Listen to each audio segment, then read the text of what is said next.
ക്ഷമാശീലരായ, സഹനശീലരായ, നല്ല സ്വഭാവത്തിൻ്റെ ഉടമകളായ ചില മഹാന്മാരെ നമുക്ക് പരിചയപ്പെടാം. ബഹുമാനപ്പെട്ട അഹ്നഫ് ഇബ്നു ഖൈസ് റളിയല്ലാഹു അൻഹു, അദ്ദേഹത്തിന് ഒരാൾ ചീത്ത പറയുകയാണ്. മഹാനവറുകൾ അതിന് ഒരു മറുപടിയും കൊടുത്തില്ല. പക്ഷെ എന്നിട്ടും ചീത്ത പറയുന്ന ആള് മഹാനവറുകളെ പിന്തുടർന്നുകൊണ്ട് ചീത്ത പറഞ്ഞുകൊണ്ടേയിരിക്കുകയാണ്. ബാക്കിൽ നടന്ന് ഇങ്ങനെ പറയുകയാണ്.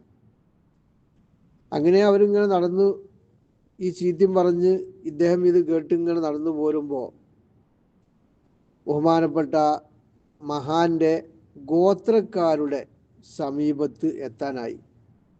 അപ്പോൾ ഈ മഹാനവറുകൾ അവിടെ നിന്നിട്ട് ആ ചീത്ത പറയുന്ന വ്യക്തിയോട് പറഞ്ഞു, സഹോദര, നിനക്ക് ഇനി പറയാൻ ബാക്കി വല്ലതും ഉണ്ടെങ്കിൽ ഇപ്പോൾ പറഞ്ഞോ, ഞാനിവിടെ നിന്ന് തരാം. കാരണം എൻ്റെ കുടുംബത്തിൽ വിവരമില്ലാത്ത ആളുകളുണ്ട്, അവർ നിന്നോട് വല്ലതും പ്രതികരിച്ചേക്കാം.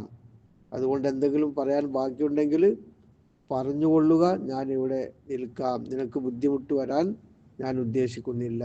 സുബ്ഹാനല്ലാഹ്. ലുഖ്മാനുൽ ഹക്കീം എന്നവർ തൻ്റെ മകനെ ഉപദേശിക്കുമ്പോൾ പറയുകയുണ്ടായി, മോനെ, 3 ആളുകളെ 3 സമയത്തെ അറിയാൻ കഴിയുകയുള്ളൂ.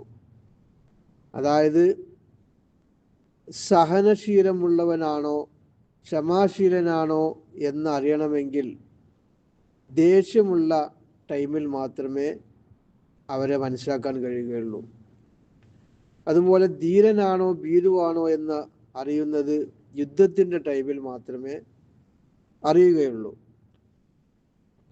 സഹോദരൻ, നിന്റെ സഹോദരനാണോ യഥാർത്ഥ സഹോദരനാണോ അല്ലേ എന്ന് അറിയാൻ കഴിയുന്നത് എന്തെങ്കിലും ഒരു ആവശ്യങ്ങൾ നേരിടുമ്പോഴാണ്.